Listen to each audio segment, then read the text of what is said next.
Contact tracers at each local health department then submit all of the information they collect into one central system that feeds up to IDPH, resulting in the statewide data that you see here. But these percentages are an average across the state. Each local health department varies in its performance, with the majority of the health departments, 57 of the 97 as of late October, reaching out to at least 90% of individuals who test positive, and 86 of the 97 reaching out to at least 75% of positive cases. The remaining counties are still building out their programs. On dph.illinois.gov/COVID-19, you can survey the results in each of our 11 regions and by each of the local health departments within them. Among the 97 local health departments, Chicago and Cook County are still ramping up and working to bring on more people and get more of their information into our central state system. But among the remaining 95 public health departments statewide, we've been able to reach out to, on average, more than 90% of people who test positive. Throughout this process, IDPH has invested in new technology infrastructure, trained each local department through the centralized program, helped expand their workforces, and supported public awareness campaigns across the state and locally. We've also made it a priority to review our approach regularly and engage in a continuous improvement process. Here's one recent example. Earlier in the fall, we surveyed consumers about a variety of contact tracing messaging to measure both a person's willingness to even answer a phone call from the contact tracing team at their local health department, as well as willingness to then go ahead and share contacts with contact tracers. The survey showed a significantly higher tendency for people to answer when we changed the statewide caller ID to Illinois COVID Help. So in October, we made that change. This is where the public can really help us out. Just like wearing a mask, answering a contact tracer's call is a way to help keep your family safe and protect your community. And that's going to be even more important with community transmission as high as it is right now. No one will reveal your private information or the person who tested positive.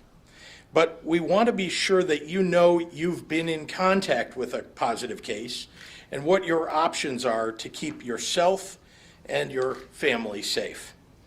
One other important thing that we ask is that when you get a COVID test, please write your accurate phone number on the form. That's vitally important, your accurate phone number. We can't help you, frankly, if we can't reach you. Next, let's talk about outbreak and exposure data. These are two words that get thrown around incorrectly a lot, but they actually have very specific, distinct meanings in public health. To start, let's talk about an outbreak. The location of an outbreak is more difficult to identify than the location of an exposure. An outbreak is defined as 5 or more cases that are linked to a specific setting during a 14-day period. Linked cases must be from different households and not already connected from other sources. And while certain settings like a college campus, a factory, or a group home may make it easier to determine an outbreak, most establishments that are frequented by the public, like restaurants or grocery stores, are not easily determined as the setting of an outbreak based upon those rules. Add on to that this disease is a respiratory in nature, and a person might take some time before they start to show symptoms. And you can see why where outbreaks occur is important information, but far from the whole picture. Much more useful for identifying regular locations that amplify the spread of the virus is exposure data, particularly useful for the average person who wants to design their day-to-day in a way that reduces the highest risks. Exposure data comes from contact tracers talking to confirmed positive COVID patients about the places that they went in the time before they were symptomatic or tested positive. For most people, especially those who don't have the ability to work from home, that's going to amount to multiple locations.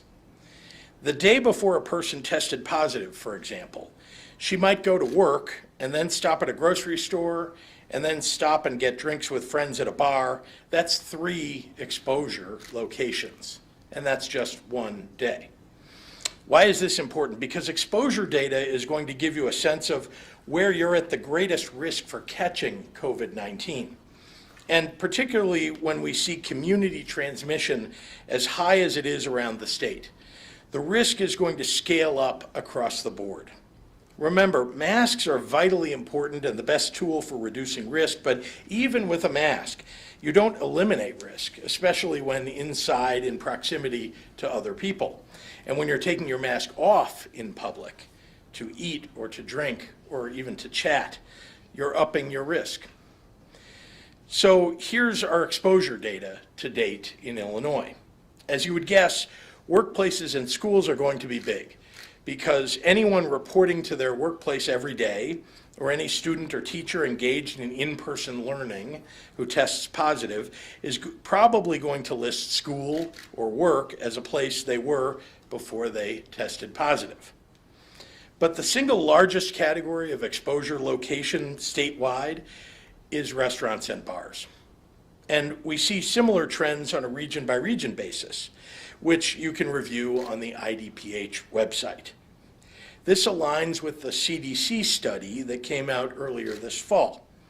The study shows that when a COVID-positive person could not identify a close contact that may have given them COVID, they were twice as likely to report dining in a restaurant in the 2 weeks prior to diagnosis. These are facts. And if the facts change, we can change our response.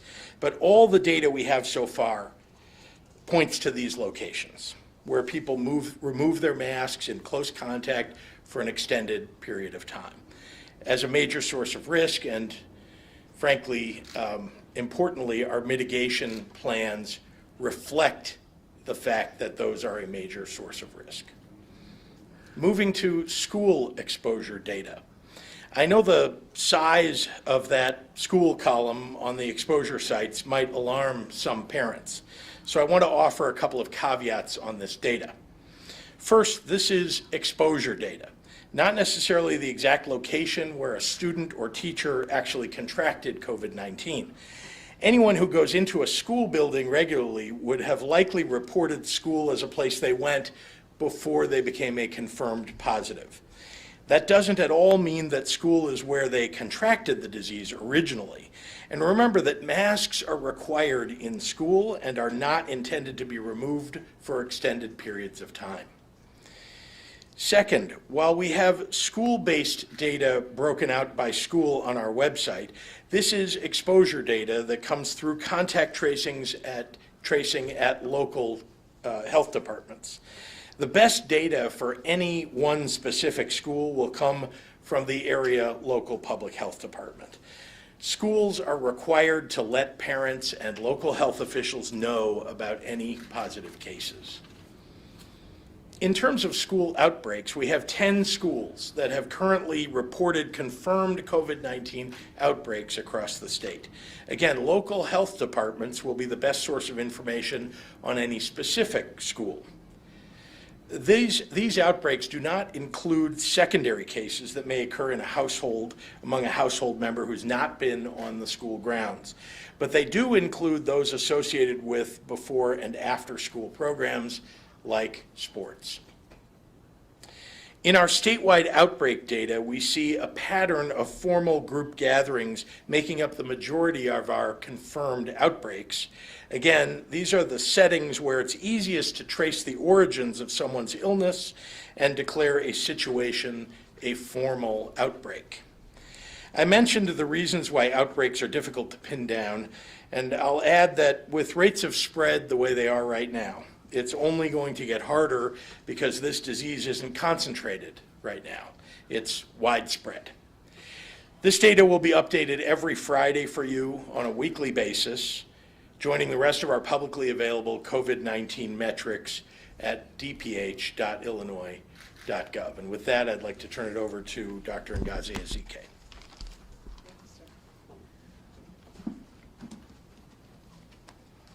Good afternoon and happy Friday. In addition to the data that the governor just spoke about, I want to tell people that we are also adding, similar to the CDC, we will begin reporting confirmed and probable cases. I know that the various CDC terms may be new and or confusing, so I want to explain this update so you can best understand the numbers. I'm thrilled that so many people are following along on our website and following the information, so we want to make sure it's all clear. As information, science, treatment, and testing have evolved, so too has our response. In August, the national case definition was changed so that an antigen test alone would be considered a probable case. With the increased use of antigen tests, we will get more probable cases, and we want to make sure that we capture all of those cases that are diagnosed via antigen tests, similar to how the CDC does this and similar to how other states are calculating this as well, so that we can show our actual true burden of disease here in Illinois. The result of this is that the total number of cases since the beginning of the pandemic that we report today is going to look quite a bit higher because we have added all the probable cases since the beginning of the pandemic. Those were already reported each week on our website, but we're bringing that in. So there's approximately 7,600 additional cases that will be added to Illinois' total number of cases. To be clear, these are not being counted as new cases that occurred in the last 24 hours. These are previously reported probable cases that are now being included in our total grand case count instead of having them separated out. So today, for the new cases that were reported over the last 24 hours, that number is 10,376. And that creates total number of cases 465,540. That unfortunately, we reported 49 additional deaths for a total of 10,079 lives lost. In the hospital overnight with COVID-19 were 4,090 individuals, and of those 786 were in the ICU and 339 were on ventilators. In the last 24 hours, we recorded an all-time high of 98,401 tests that were reported for our state running total of tests at 8.2 million. I'd like to remind everyone of the importance, again, of contact tracing, as the governor illustrated, and how answering a contact tracer's call and answering their questions can help slow the spread of the virus. If you test positive for COVID-19, a contact tracer will reach out to you to offer guidance and support about what you should do and answer any questions that you may have. The contact tracer will, again, to be able to provide that information that's listed, that was listed on the screen, will ask about the places that you've been and the people you were in close contact with during your infectious period.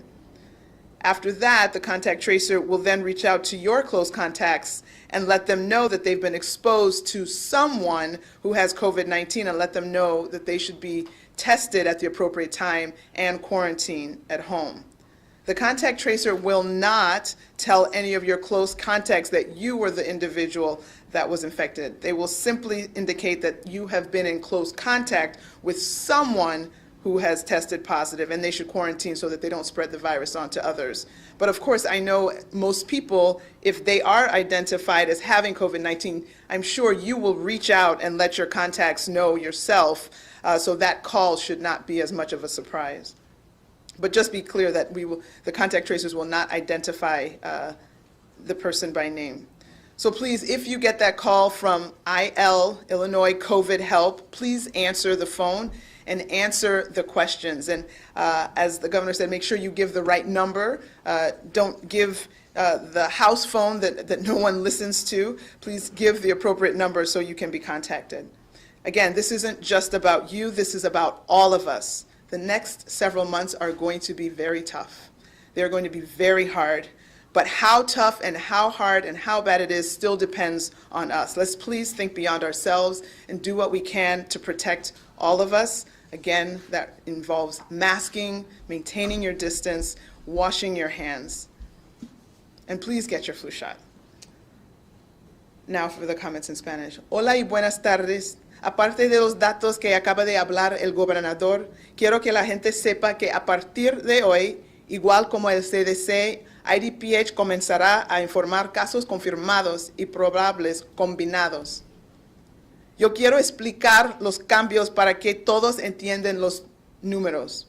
La información, la ciencia, el tratamiento y las pruebas han mejorado con tiempo. Eso incluye nuestra respuesta a esta pandemia. En agosto se cambió la definición de caso nacional para que las pruebas de antígeno se cuentan como caso probable. Las pruebas de antígenos se están volviendo más comunes. Estamos viendo casos más probables y queremos asegurarnos de capturarlos. Así de manera similar el CDC y otros estados para que podamos mostrar la verdadera carga de la enfermedad en nuestro estado. El resultado de esto es que el número total de casos desde el principio de la pandemia que informamos hoy se verá mucho más alto porque hemos agregado todos los casos probables que hemos estado informando cada semana en nuestro sitio web. Aproximadamente 7,600 casos es el número total de casos que estamos incluyendo hoy. Para ser claros, estos no se cuentan como casos nuevos que se han informado en las últimas 24 horas. Antes se informaron como casos probables que ahora se incluyen en el recuento total de casos en lugar de informarlos separados. Hoy estamos reportando 10,376 casos nuevos para un total de 465,540. Eso incluye 49 muertes adicionales para un total de 10,079 vidas perdidas. 4,090 personas pasaron la noche en el hospital con COVID-19. De ellos, 786 pacientes estaban en la unidad de cuidados intensivos y 339 pacientes estaban en ventiladores. En las últimas 24 horas, 98,401 pruebas fueron hechas para un total de más de 8.2 millones de pruebas en Illinois. Quiero recordarles a todos la importancia del rastreo de contactos y lo importante que es contestar las llamadas de los representantes del Departamento de Salud y contestar sus preguntas para desacelerar la propagación del virus. Si usted da positivo por el COVID-19, un representante le llamará para ofrecerle ayuda y orientación sobre lo que debe hacer y contestar cualquier pregunta que usted tenga. El representante le preguntará sobre los lugares que usted haya visitado y sobre las personas con quien tuvo contacto. Después, el representante les llamará a sus contactos para informarles que estuvieron expuestas a alguien que tiene el COVID-19. Informarles que deben hacer una prueba y hacer cuarentena en casa. El representante no compartirá con sus contactos que usted es la persona infectada. El representante simplemente les indicará que tuvieron contacto con alguien que dio positivo y que deben hacer cuarentena para no seguir propagando el virus, si es que se han infectado. Así que, por favor, si llega una llamada de Illinois COVID Help, por favor, contesta la llamada y contesta las preguntas. No se trata solo de ti, se trata de todos nosotros. Por favor, piensa en tus vecinos. Vamos a tener un periodo difícil por los meses siguientes. Haga lo necesario a proteger a tu comunidad. Recuerda los 3 M's, su máscara, Los manos, lávense los manos y mantenga su distancia. Muchísimas gracias para su apoyo. And with that, I will turn it back over to Governor Pritzker. Thank you. Thanks, Doctor. Happy to take questions from members of the media. Governor, a number of testing sites in the suburbs have run out of their supplies within the first hour of opening. Can you address the question? Just recently, because what we've asked all of the testing sites anywhere that needs additional, testing or supplies to notify IDPH to make sure that we know about it. We want to make sure we're providing it everywhere we can. And obviously, as the case numbers grow and people's desire to go get a test increases, we're seeing that sort of situation. But we have testing ability. We're trying to spread it out across the state. It isn't unlimited. It's not unlimited, but I think we've done a pretty good job of trying to get it particularly into the southern region of the state, where this is a relatively new phenomenon for them, at least over the last couple of months. This is new as opposed to the first few months. And so I know that a lot of people there are getting more concerned than they have been before. But we're going to do everything we can to get enough tests. I can't, manufacture the tests, but I will say that we have ramped up testing. I think today we're at 98,000, nearly 100,000 tests. And if you'd told me, in May that we would get to 100,000 tests, I would have told you that sounds near impossible, but here we are. Yes, sir. Governor, yesterday you had mentioned the possibility of stricter mitigations if we don't bend the curve once again.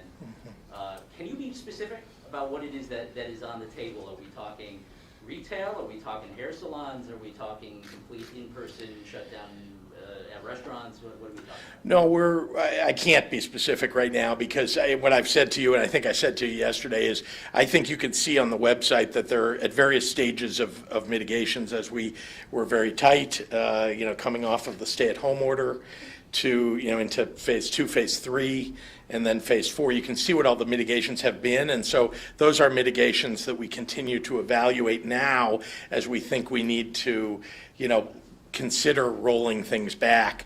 But, it's the last thing I want to do, but I'm ready to do it because if we can't make these numbers, flatten and head back down again, the only way that we know right now, because there's no medication, there's no vaccine, the only way really that science has told us that we can limit the number of cases or the epidemiological spread of the disease is by having less interaction, and less interaction means cutting off people's ability to interact in various places. I mean, in presenting the contact tracing data regarding restaurants, are you looking at the possibility of takeout and delivery only at restaurants? Well, I think actually the shutting down the indoor service at restaurants and bars does have the effect that we've seen in the studies. It has the effect of limiting the amount of exposure that people have. Outdoor, I realize, we live in Illinois, so outdoor is hard to do as we get further into the winter. But the fact is that outdoor with a lot of ventilation can be an effective way for people to continue having service. So you're talking about pickup and delivery only, but I think we've also seen this outdoor service with ventilation working as well. And just one last slide. With people making plans for Thanksgiving, they would probably like to know sooner rather than later. Is it likely you may be moving the entire state to like a tier 2, 10 people or less per gathering? I can't even answer that. I mean, this virus moves very quickly sometimes. We're on the verge. I mean, we've been moving in a linear fashion, but we're definitely potentially coming to an inflection point where it could go exponential. If it does go exponential, and that's what happened last spring, you remember. If it does, then we'll be in a world of hurt. We're in a bad situation now. So, but I'm not looking at the broader mitigation of stay at home as something I would do, in the coming days or week. But I can't guarantee you what it looks like 2 weeks from now or 3 weeks from now. I just don't know. None of us, frankly, expected that the entire country would be swept with an increase in COVID-19. I mean, obviously, let me just say, obviously in the summer people, and even in the spring, people were talking about the potential for a fall surge. And we prepared in every way that we could for a fall surge. But the idea that it could move this quickly, the number's up now above 10,000 cases in a day. You know, it's frightening, and so I can't tell you what next week or the week after are going to look like. We'll do one more in the room and then go online. Question for Dr. Zike. Would you mind giving a little more detail about the statistic in terms of probable cases, what goes into that determination? Yes, thank you for the question. So confirmed cases are the cases that, you know, had the PCR test, that had the molecular test, the antigen tests. There's the Binax now that we have gotten hundreds of thousands of tests from the federal government, and we've been passing those out to local health departments in different places where we're piloting its use. Those are not considered, when you get the positive test on that, those are not considered confirmed cases.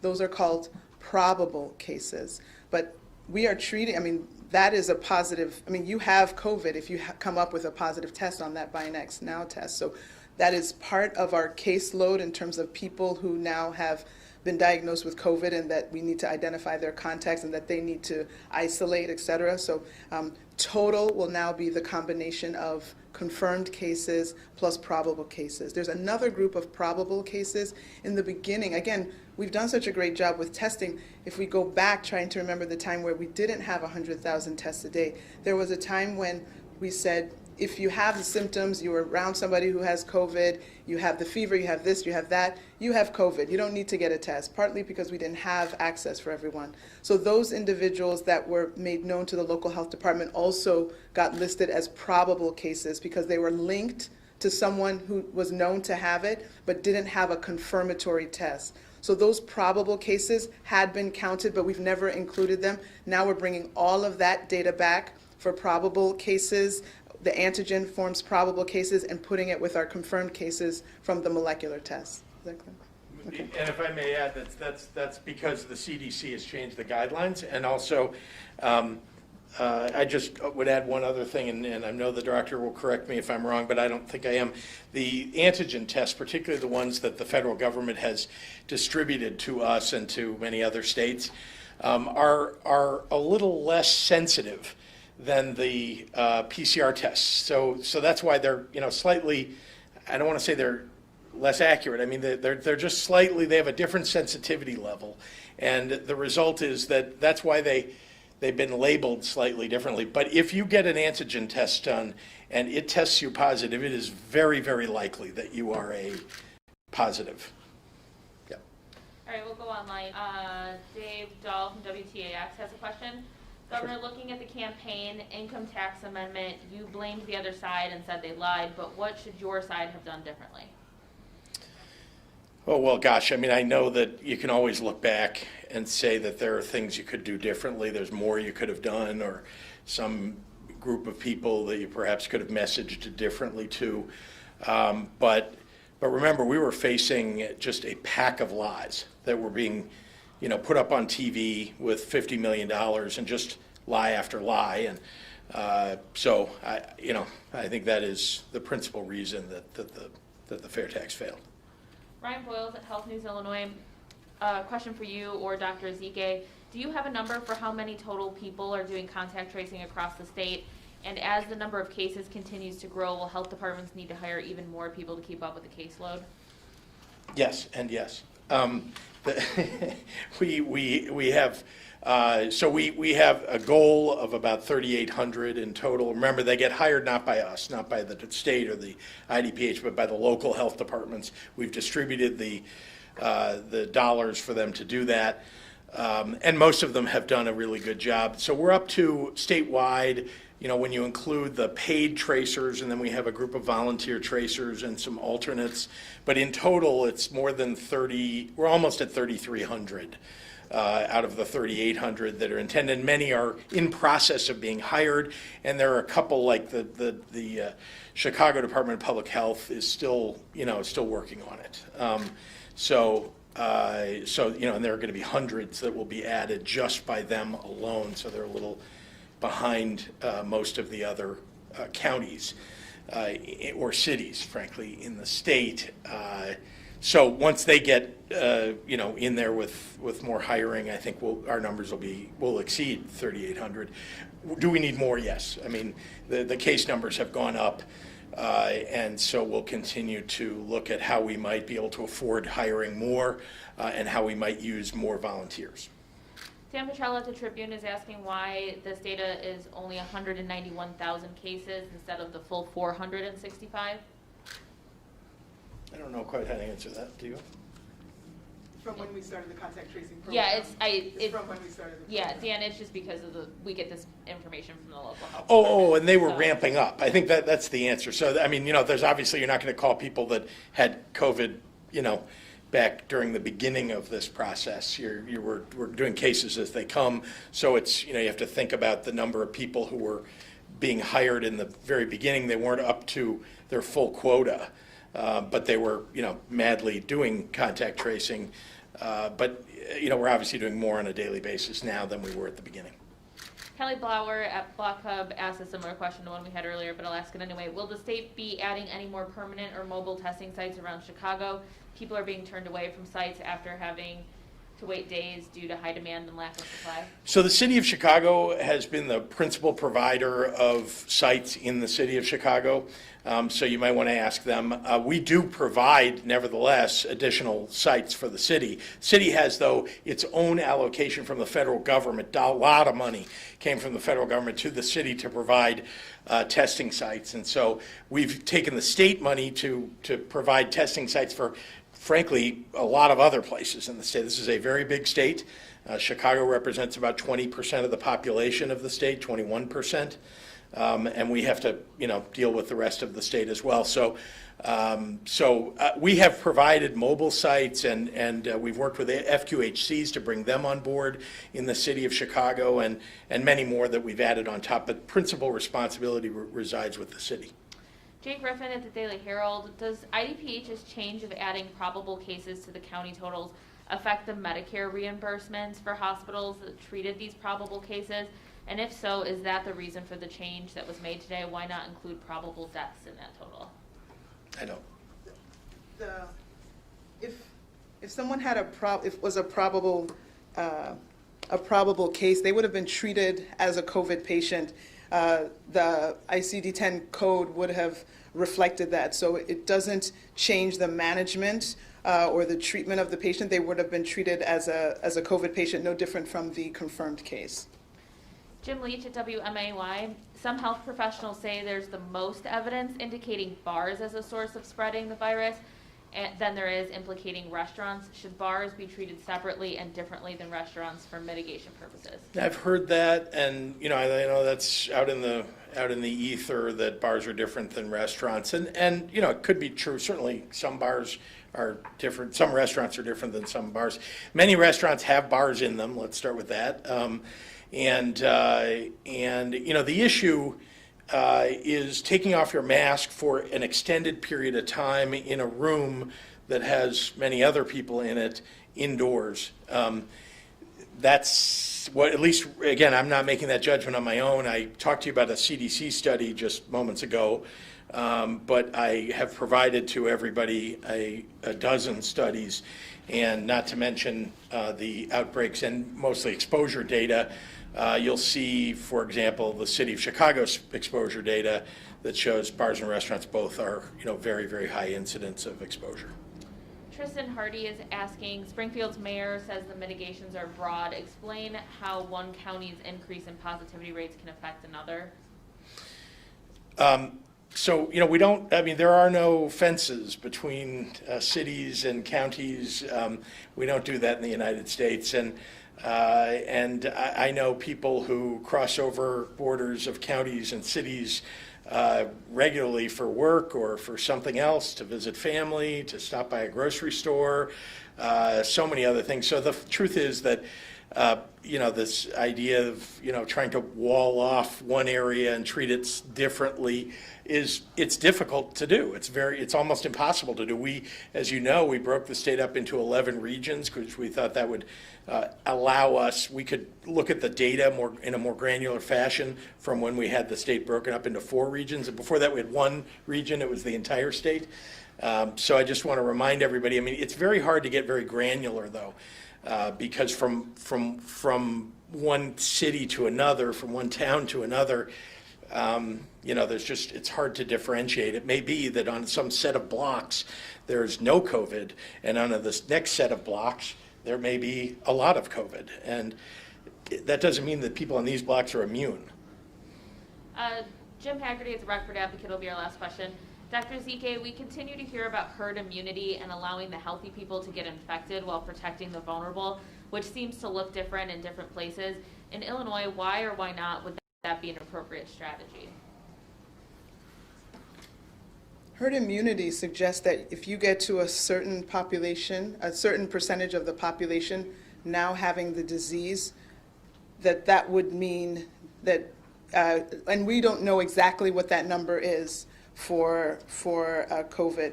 I've seen estimates that say 60, 70, 80%. Let's even say that it's 60%. We think maybe the population in Illinois that has been infected with this virus is maybe 5 to 10%, right? 5 to 10%, and we got 10,000 deaths to get 5 to 10% of the people to have had the infection. The thought of how many people would need to get the infection and die to get to that 60, 70, 80% is unfathomable. And so that is not, I dare say that's not a moral way to approach this, to think that we would sacrifice that many lives to get to this, quote, herd immunity. All right, thanks everyone. Thank you.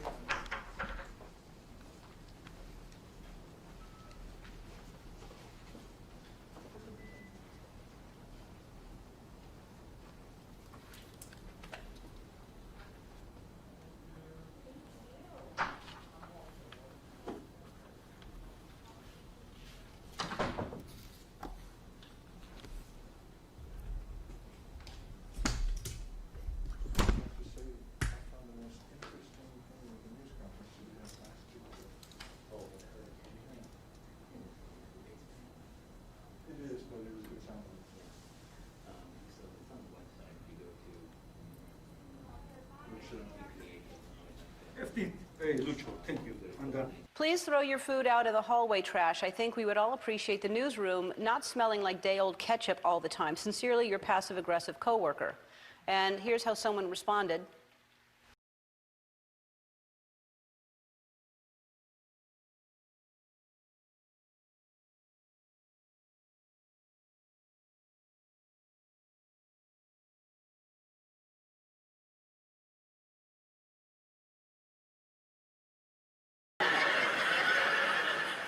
I can see why he's so protective. That's quite a treasure trove he's got there. Look at that. That's going to be taken right away. Denny from Seattle, Washington. I was at my local library when I saw this in the window. Please do not let in the cat. His name is Max. Max is nice. His owner does not want Max in the library. We do not want Max in the library. Max wants to be in the library. Please do not let Max into the library.